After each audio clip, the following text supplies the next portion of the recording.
রাহমাতুল লিল আলামিন একবার রাতের বেলা বের হয়েছে সাহাবীদের খবর নেওয়ার জন্য। জামাত সাহাবী রাতের বেলায় কি কি আমল করা একটু দেখে আসি তো। সুবহানাল্লাহ, কেমন উস্তাদ, কেমন নবী, কেমন নবী। রাহমাতুল লিল আলামিন বের হয়েছেন। আবু বকর সিদ্দিক রাদিয়াল্লাহু আনহুর বাড়িতে সর্বপ্রথম গিয়েছেন। তো গিয়ে দরজার সাথে মুখ লাগিয়ে শুনতেছেন আবু বকর সিদ্দিক নামাজে দাঁড়িয়ে কোরআন পড়তেছেন আর চোখের পানিগুলো ফেলে ফেলে কাঁদতেছেন। কিন্তু আবু বকর সিদ্দিক যে নামাজে কোরআন পড়তেছেন, নামাজের তিলাওয়াতের আওয়াজটা কম আওয়াজ দিয়ে পড়তেছেন। আমরা ঘরে বসে বসে যেমন পড়ি আর কি। অনেকক্ষণ নবীজি মধুর তিলাওয়াত শুনে চলে গেলেন আমার ফারুক রাদিয়াল্লাহু আনহুর বাড়িতে।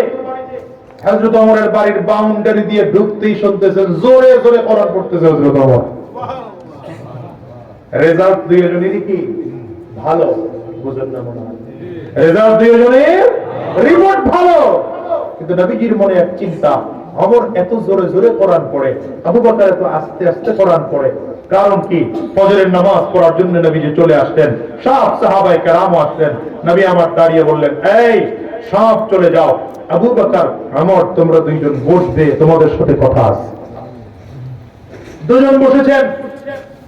নবীজি দাঁড়িয়ে বললেন, শোনো, আজকে রাতের বেলায় তোমাদের বাড়ি গিয়েছিলাম। দুজন তো কাঁদতে শুরু করেছেন, আরে নবী আমাদের বাড়ি গিয়েছেন, কি জানি কি অন্যায় হয়ে গেছে হুজুর, আপনি যদি আগে বলতেন আপনার খেদমত করতে পারতাম, কি জানি অন্যায় হয়ে গেছে আমাদের। রাহমাতুল লিল আলামিন বলেন, কোনো অন্যায় না, রাতে তোমাদের আমল টেস্ট করার জন্য গেছিলাম। সুবহানাল্লাহ, কন্যা আবু বকর সিদ্দিক তো লজ্জায় কান্না করে দিয়েছেন। হুজুর গিয়েছেন আমাদের বাড়িতে আমল চেক করার জন্য।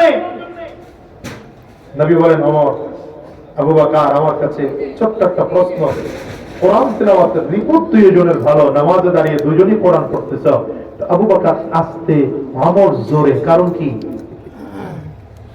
আবু বকর সিদ্দিক জবাব দেয়, আসমা'তু মান নাজাইতু পয়গম্বর, আমার যাকে শোনানো দরকার আমি তাকে শুনিয়ে দিয়েছি। তিনি এমন একজন আল্লাহ, আস্তে বললেও শোনেন, জোরে বললেও শোনেন। এই জন্য আমি জোরে জোরে পড়ি না, আস্তে আস্তে পড়ে আমার মালিককে আমি শুনিয়ে দিলাম। নবীজি হযরত ওমরকে জিজ্ঞাসা করেন, তুমি কেন জোরে পড়েছো?